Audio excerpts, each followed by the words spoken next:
Enpresa publikoen erronka, kapital intensitatea. Bueno, gai benetan interesgarria, ekonomia eta politikaren ikuspuntutik bai.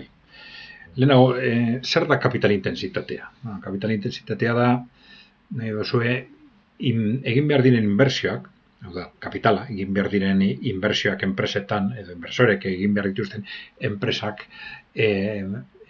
inbertsioak helburu baldortzeko, helburua pues, etekinen aldetik, gero eta handiagoa da, temporarekin. Hau da, garapen teknologikoarekin, gero eta inbertsio gehiago egiten dira enpresetan, makinarietan, eraikinetan, hainbat gauzatan, eta gero eta gehiago inbertitu behar da, etekin bardina lortzeko. Hori da kapital intensitatea handitzea.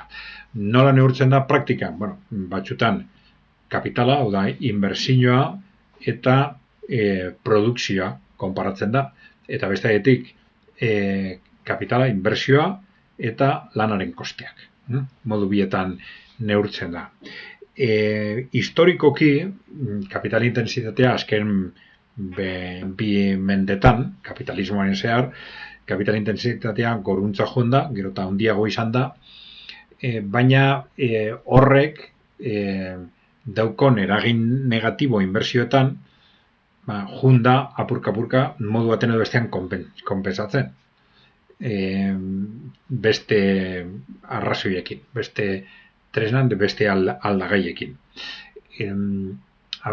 Kapital intensitatea gero eta handiago izan da, eta gero eta gehiago inbertitu behar da produkzio edo etekin bardina lortzeko, horren ondorioz, inbertsioak ez dira horren errentagarriak, gero eta errentagarritasun gutxiago daukie. Beste baldintzak mantentzen badira bere horretan. Baina errentagarritasuna txikiago izan da, inbersoreek edo kapitalistek nahi duzue edo enpresariek gero eta gutxiago inbertitzen dabe.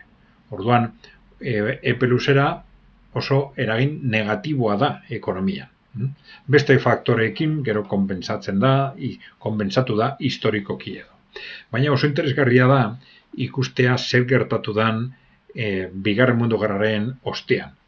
Bakizue garapen ekonomikoa ikaragarria izan dela, oso handia izan dela bigarren mundu gerraren ostean urrengo hamarkadetan, kapitalismoaren urrezko aroa izendatu da batzutan, eta klaro, hazkunde oso handia izan da, eta baita ere, inbertsioak oso handiak izan dira. Eta inbertsioak horren handiak izan da, kapital intensitatea handitu da oso modu nabarmenian. Kuadro honetan ez oso ondo ikusten, zenbakiak eta izenak ez dira oso argi ikusten, baina bueno, horrela, nire gana agertzen, ez da ezer gertatzen, ez? Hor ikusten duzuek gutxi gora bera, nola, larrogeita hamar, hirurogeitik aurrera, nola kapital intensitatea, kasu honetan dago neurtuta kapitala, hau da, inbertsioaren kopuruak eta lan kosteen arteko konparazioaren bitartez, nola hirurogeitatik aurrera, ordura arte igotzen junda, igotzen junda bi mendetan zehar kapital intensitatea, baina larrogeitatik aurrera, lehertu da nolabait handitze hori, ez? Bueno, hori oso interesgarria da, ziurazki neurri batean, ulertu ahal izateko, gure ekonomietan gertatu da hainbeste gauza.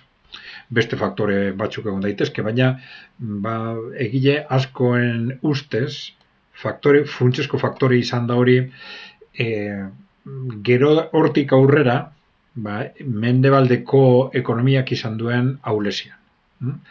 Eta ahulesia hori alegindu da dira konpensatzen neoliberalismoaren bitartez, enpresarien etekinak handiagoak izateko, edo sindikatuak ahulduz, edo lansariak geldituz edo murriztuz, edo zergak murriztuz, edo globalizazioaren bitartez, eta bar.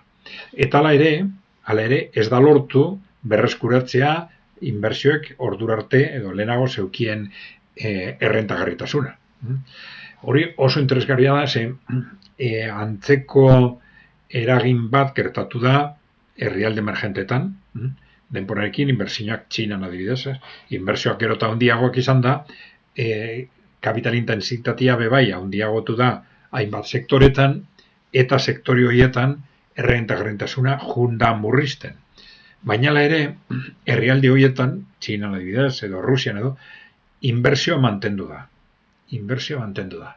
Eta zergatik, zer egin dabe horretarako? Pues batez be, kapitalean intensiboak diren sektoretan enpresa publikoak erabili. Zergatik, enpresa publikoak inbertitzeko ez da behar enpresa pribatuek behar dituzten incentiboak. Enpresa pribatuek, enpresa kapitalistak dire, inbersoreak, enpresariak inbertitzen dau kapitalaren errentagarritasuna handia den neurrian. Bestela ez dago inbertitzen. Baina enpresa publikoetan, bai, beste faktore, beste helburu diferenteak egon daitezke.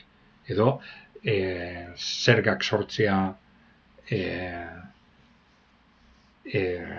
aurrekontu publikoentzat, edo lanpostuak, edo beste helburu diferenteak egon daitezke.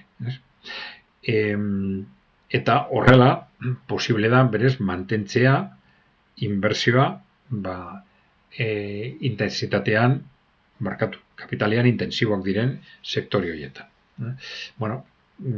Horrela da enpresa publikoetan eta baita ere kooperatibetan.